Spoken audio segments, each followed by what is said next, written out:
Look closely at the physical act of measurement. As thousands of grains impact this scale, the mechanical springs strain, bounce, and settle under a chaotic, shifting mass. Capturing the exact physical state of the universe is an inherently messy process, yet we consistently demand flawless precision from our numbers. In empirical measurement, expecting absolute zero-deviation accuracy is practically impossible and mathematically invalid. Many novices assume that pushing a calculation out to 4, 5, or 6 decimal places inherently produces a more reliable dataset. They also assume that if a statistical survey is designed and executed perfectly, the resulting output will contain zero error. The reality of empirical statistics dictates the exact opposite. Because we almost always rely on finite samples and physical approximations, infinite precision is an illusion. A robust statistical model does not seek a state of absolute zero error. It seeks a mathematically justifiable approximation, bounding the error within a defined, manageable range. To maintain the integrity of our data, we have to start by separating this illusion of extreme exactness from the practical, physical limits of our measuring tools. We also have to draw a rigid operational line between human mistakes and the mathematically inevitable variations we call statistical errors. Forcing a chaotic reality into an overly precise average degrades the structural integrity of your findings by mathematically projecting an exactness that simply does not exist.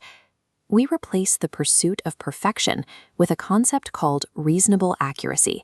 This is the level of precision that is both practically attainable and strictly necessary, dictated entirely by the objective and the cost of the inquiry.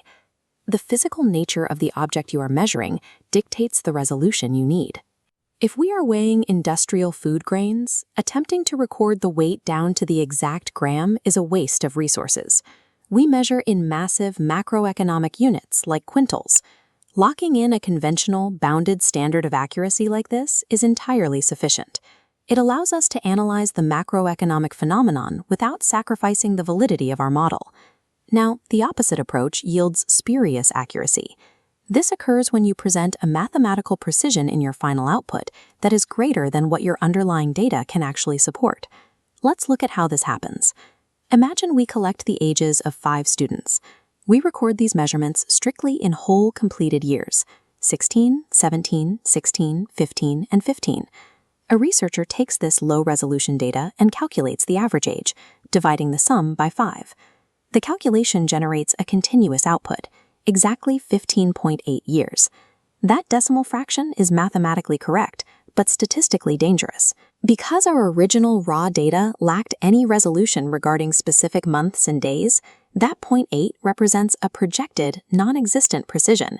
The only scientifically justifiable statement we can make from this specific dataset is an average of 15 completed years. Ultimately, this makes spurious accuracy uniquely deceptive. It uses valid mathematical operations to mislead the end user, projecting a highly exact, authoritative figure that the raw physical measurements completely fail to support. Managing precision in our outputs is only half the equation. We also have to address the inevitable deviations built into the research process itself. In statistics, the term error has a very specific definition. This equation defines it as the exact mathematical difference between the true population value and the estimated sample value. Because empirical estimates inherently rely on finite sampling and rounding, these statistical errors are mathematically inevitable. They are a structural consequence of the Surthing method. This requires us to make a critical epistemological distinction between a true statistical error and a human mistake. Mistakes are the result of human negligence. If an investigator unconsciously records an observation of 52 as 25, that is a flaw in data processing. The rigid operational rule here is that mistakes can, and absolutely must, be completely eliminated through strict training, cross-checking, and careful review of the raw data. Statistical errors, however, cannot be erased. They are a structural reality of observation. If an investigator rounds a calculated average of 15.8 years to 16 years for practical convenience, that mathematically creates an expected variation. If a sample of 100 people fails to perfectly mirror the exact demographic makeup of a city of 10,000, that is an inherent limitation of finite sampling, not a flawed calculation. We can deploy rigorous statistical methods, refining our instruments or increasing our sample sizes to minimize these errors. But because they are natural variations, we can never reduce them to absolute zero. Knowing errors are inevitable, researchers map them across 3 structural sources in the data pipeline. First are errors of origin, driven by physical limitations of instruments. As we attempt to measure distance, absolute precision fails, and the error boundary widens. These origin deviations also trigger when an investigator selects an unsuitable statistical unit, or when inherent bias creeps into the collection process itself. Crucially, errors of origin are cumulative. As total observations increase, these deviations compound and grow alongside them. The next source is errors of inadequacy. This occurs when an extracted sample fails to reflect the broader characteristics of the entire universe studied. This structural failure is primarily driven by sample sizes that are either far too small or improperly selected from the beginning. Finally, we have errors of manipulation. These occur unconsciously during the processing and classification phase of the data.